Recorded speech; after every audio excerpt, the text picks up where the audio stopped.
السلام عليكم، اهلا بيكم النهارده وفيديو جديد. وهنعمل النهارده مع بعض المفرش المفرش ده عباره عن وحدات، ولكن الوحدات النهارده بشكل مختلف، ان هي متشبكه مع بعض، مش منفصله ولا فيها اي تشبيك او وصلات او اي خيوط، كلها بخيط واحد ومره واحده بشتغل. ومع بعض هنعرف الخطوات ازاي. انا بستخدم النهارده خيط قطن مصر البيضاء. ده خيط 50 جرام. تقريبا خد شلة واحدة، وهو عبارة عن 30 سنتي في 20 سنتي. مش كبير، صغير، بس اللي انت عايز يزود يزود براحته. تمام. الخيط الشلة كانت تقريبا 13 14 جنيه. فما خدش فلوس كتير. ولحد عايز يغير بخيط تاني زي خيط السلسلة الرفيع، تمام، مفيش مشكلة، هيبقى حلو برضو وهيبقى جميل. اي خيط رفيع مفيش مشاكل، بس نخلي بالنا ان الخيط يكون متماسك شوية ومحمل، علشان يقدر يتحمل معانا الشغل، وكمان الاستعمال الطويل. ده المفرش بتاعي. تمام. انا لما اجي اشتغل، بس ملاحظه صغيره عشان انا قلته في الفيديو، وان شاء الله ناخد بالنا ان انا الجزء ده مهم قوي. يعني نخلي بالنا من الجزء التاني من الايه الورده التانيه دي مهمه قوي نظبطها، عشان في الشغل بننسى وبنشبك ده في ده. فلا، ما نشبكش ده في ده، لازم نعمل واحده تانيه. نعمل واحده تانيه ونشبكهم هنا. تمام. يبقى ده لوحدها فردانيه، وبنسيبها وبنشتغل الصفوف التانيه عادي. تمام. ان شاء الله مع بعض خطوه خطوه هنعرف ازاي نتعامل ونعمل المفرش ده. يلا بينا مع بعض ونعرف ازاي نعمل النهارده الفيديو بتاعنا، وخطوات بدقه، وخطوه خطوه هنعرف مع بعض ونتعلم حاجه جديده. يلا بينا نتعلم مع بعض ازاي نعمل مفرش النهارده. هنبدا مع بعض نعمل غرزه البدايه بالشكل ده اهي، وبعدين نعمل 8 غرز سلاسل. 1 2 3 4 5 6 7 8. ونيجي في اول غرزة ونعمل غرزة حشو. تمام. وبعدين نطلع 1 2 3 4 5، ونيجي هنا في الدايرة بتاعت 8 الغرز بنعمل غرزة حشو. 1 2 3 4 5، ونعمل غرزة حشو. 1 2 3 4 5 وغرزة حشو. 1 2 3 و1 2 3 4 5، ودي رابع، يبقى 4 عشان بيتكون من 4 حلقات. تمام. دي 1 2 3 4. نيجي احنا في الغرزة اللي هي في الفراغ اللي هو الأولاني، ونيجي نعمل غرزة حشو. تمام كده، غرزة حشو. وبعدين نطلع 1 2 3 4 5، وناخد الخيط على الإبرة ولفة 2 3 لفات. تمام. هنعمل عمود ب3 لفات. ندخل في الفراغ ونعمل أول عمود من 4 مراحل كده. وبعدين ناخد الخيط ونعمل 1 2 3، ونيجي هنا ندخل في الغرزة دي اهي، وناخد منزلقة بالشكل ده، ونلف الخيط 1 2 3، وندخل تاني 1 2 3 4 1 2 3، وندخل في نفس الغرزة دي اهي، ونعمل منزلقة بالشكل ده عشان يدينا المنظر الجمالي ده. ناخد الخيط 3 مرات وندخل. ماشي. 1 2 3.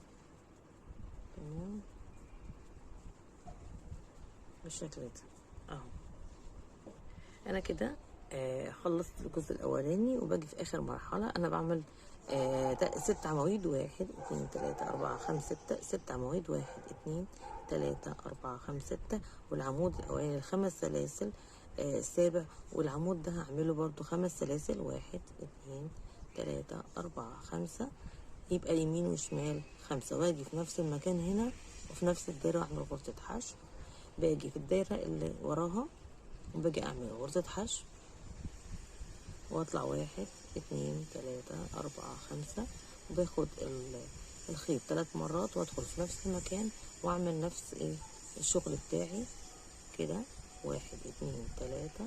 باجي هنا في الغرزة دي وبعمل منزلقة واخد الخيط 3 مرات وادخل اعمل نفس الطريقة بالشكل ده.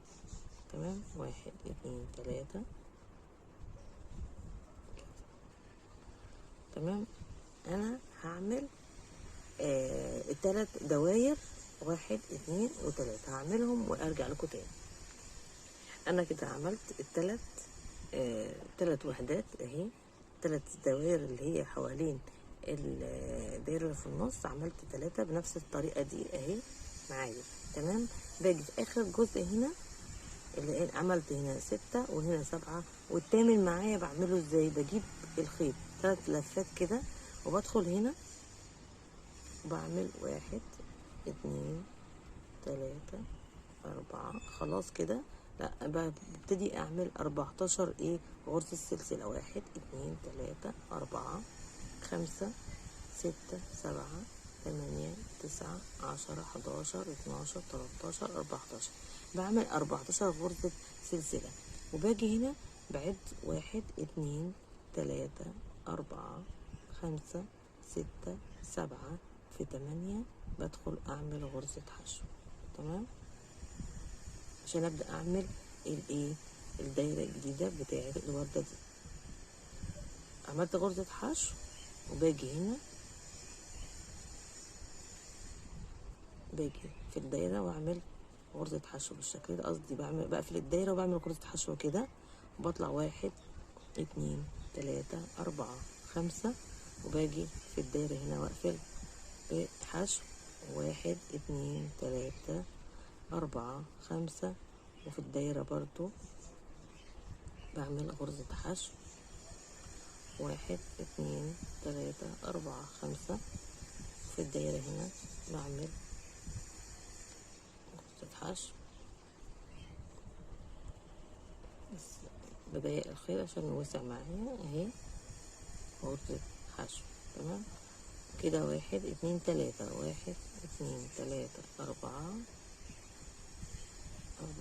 5 وباجي هنا وبعمل غرزة حشو. انا كده عملت كام دايرة؟ 1 2 3 4. عملت 4 دواير. باجي هنا بدخل هنا في الدايرة دي وباجي على السلاسل اللي هي بين الناحيتين، بين اللي هنا وبين الوردة دي والوردة التانية، وباجي اخد الغرزة اللي هنا دي بدخل فيها واخد الخيط واطلع هنا اعمل غرزة حشو منزلقة. تمام. وبعدين باجي على الغرز اللي وراها بعمل منزلقة بنفس الطريقة كده على الغرز. تمام.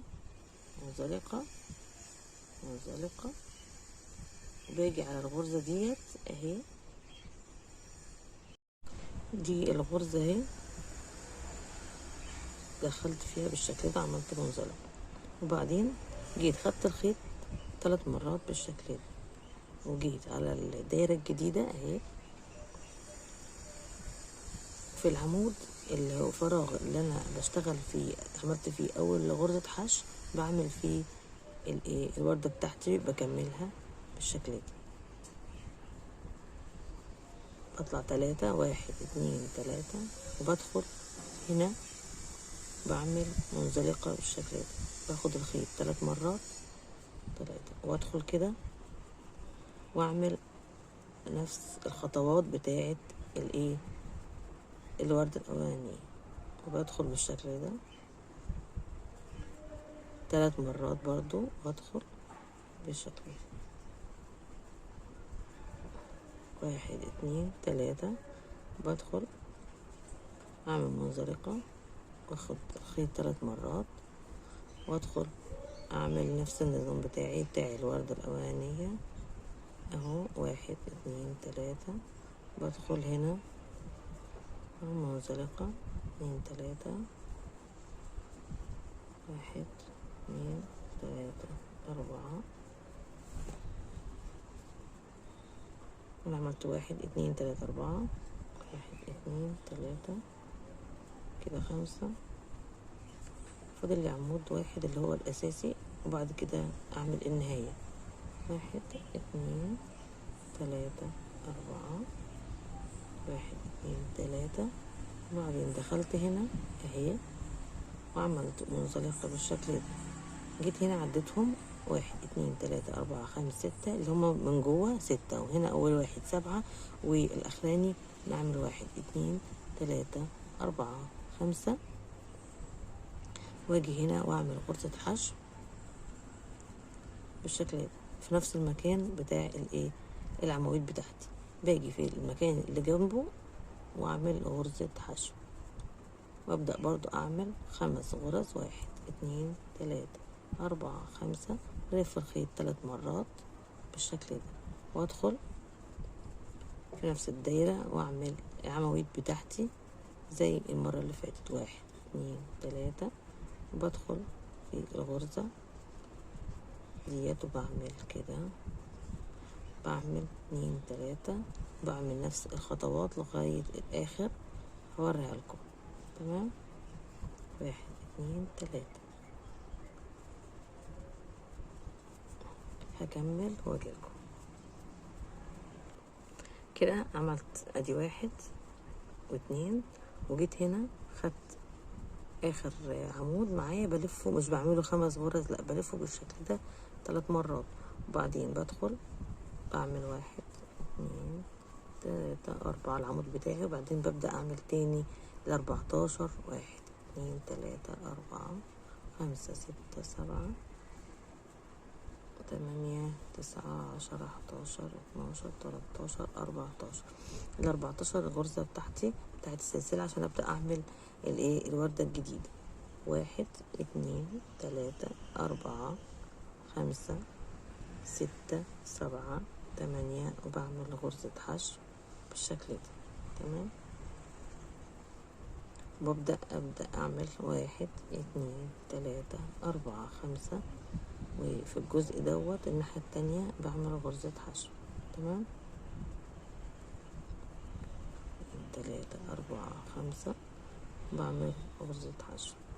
هكرر الوحدات ديت بتاعتي، هكررها زي ما انا عايزة الطول اللي انا عايزاه للمفرش. يعني اعمل 6 وحدات لو مفرش صغير، اعمل 6 وحدات. طبعا لو الخيط المفترض الخيط يكون رفيع ما يكونش تخين، وخيط سلسلة او اي خيط تحبيه بس يكون متماسك شويه. تمام، بعمل انا مجموعه الوحدات المقاس اللي انا عايزاه، والمقاس دوت الوحده بتاعتي تقريبا 2 سنتي ونص. تمام، فانا بالخيط اللي معايا فانا بتحسبيها زي ما انت عايزه. يعني عملتي الوحده الاولانيه وشوفي انت طول اللي انت عايزاه وتقيسيه بالسنتي وتعرفي الطول اللي انت عايزاه بالوحدات، وبتوقفي زي ما انت عايزه. انا هكمل 6 وحدات واجيلكوا تاني عشان نكمل شغلنا. انا وصلت هنا عملت ال6 وحدات كده، واحد اتنين تلاتة أربعة 5 6.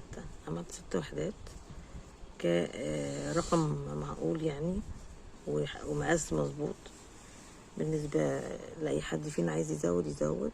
جيت هنا عملت الاتنين بتوعي دول، وبعدين جيت هنا في اللي جنبيها عملت غرزة حشو بالشكل ده.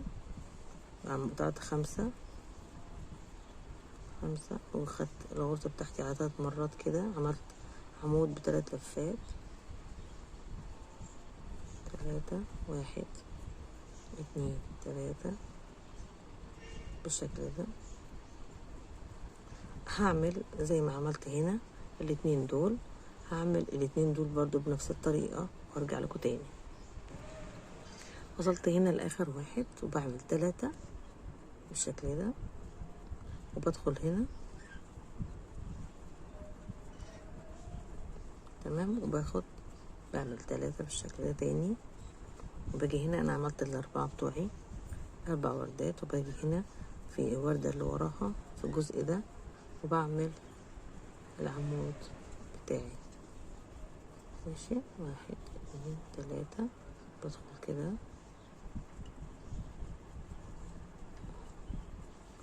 اتنين تلاتة، وببدأ اعمل الغرزة بتاعتي سوري، واحد اتنين تلاتة،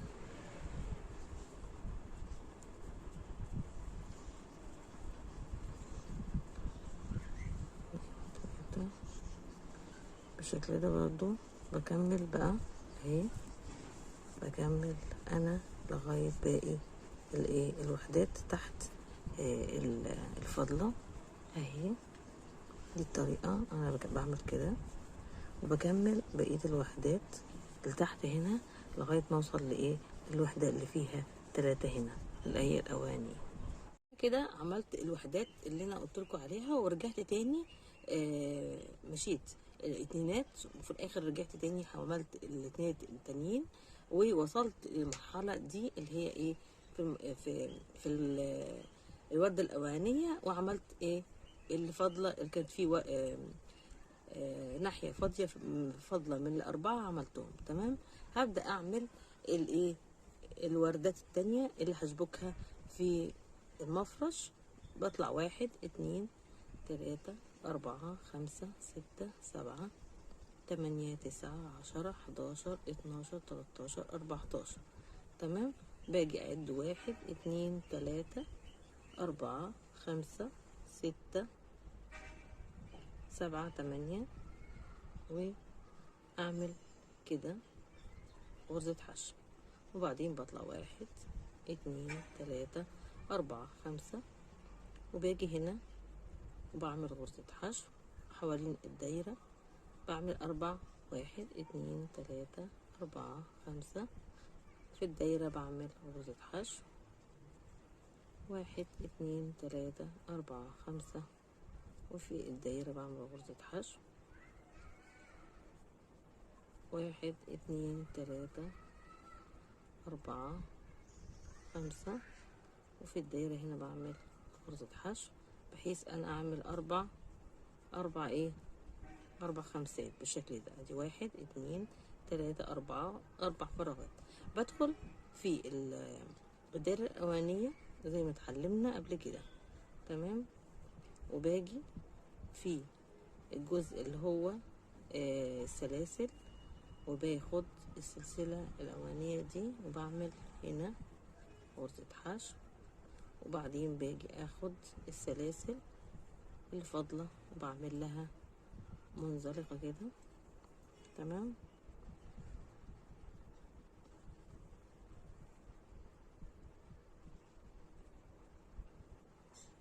بالشكل ده باجي انا بلف الشغل واجي على الوردة بتاعتي اهي وبشتغل فيها، بعمل 3 عمود بلف بيه بالشكل ده، وادخل في نفس المكان وبعمل العواميد بتاعتي اللي انا اشتغلت بيها المفرش. واحد اتنين تلاتة، بدخل هنا بالشكل ده او منزلقة، الف 3 مرات الخيط واعمل مجموعة بتاعتي واحد اتنين تلاتة تمام.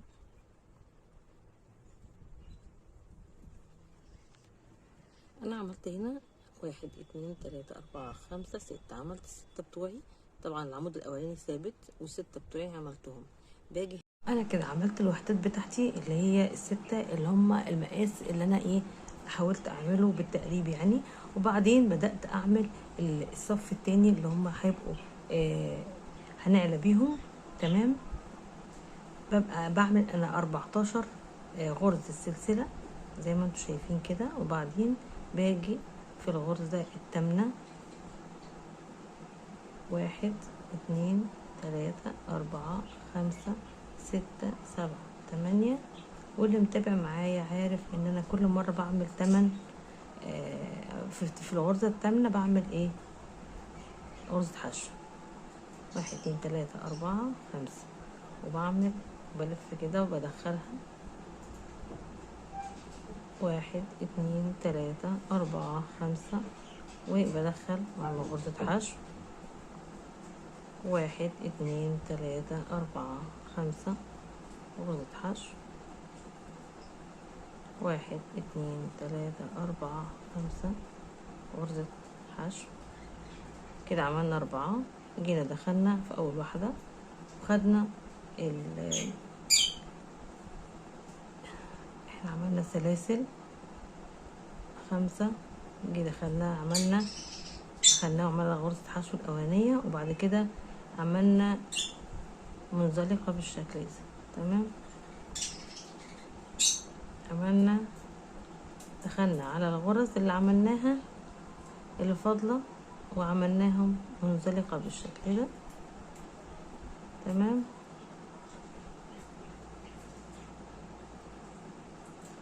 كده باجي اخد الخيط 3 مرات عشان اعمل العواميد بتاعتي واكمل الوحدة بتاعتي اللي هي يبقى فيها 8 عواميد، اكملهم 2 على الحرف و6 في النص اللي فيهم الشكل اللي انا بعمله.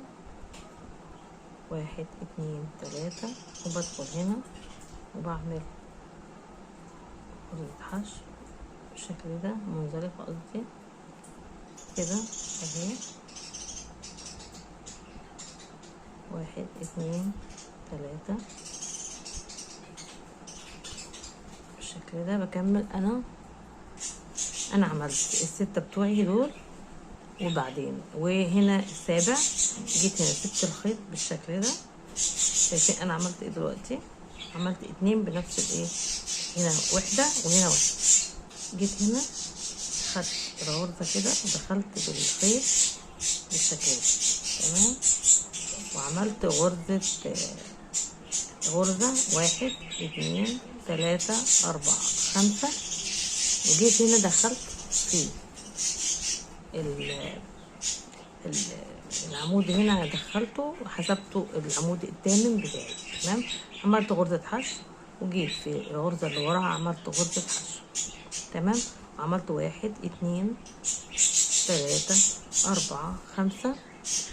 طولت الخيط وجيت في الركن الثاني من الوحدة اهو، خدت اهي ودخلت بيه بالشكل ده، وبعدين خدت 2 3 وبدخل هنا تاني وبعمل الوحدة بتاعتي. تمام، 1 2 3 بالشكل ده. ادخل 3 مرات وادخل هنا واعمل الوحدة بتاعتي 1 2 3 بالشكل ده. 1 2 3 ادخل كده 1 2 3 واطلع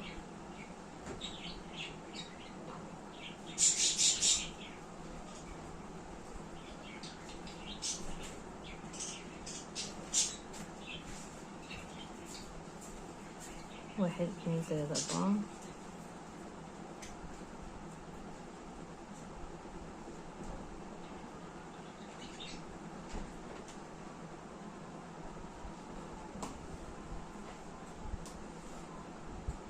خمسة 1 2 3 4 5 6 1 2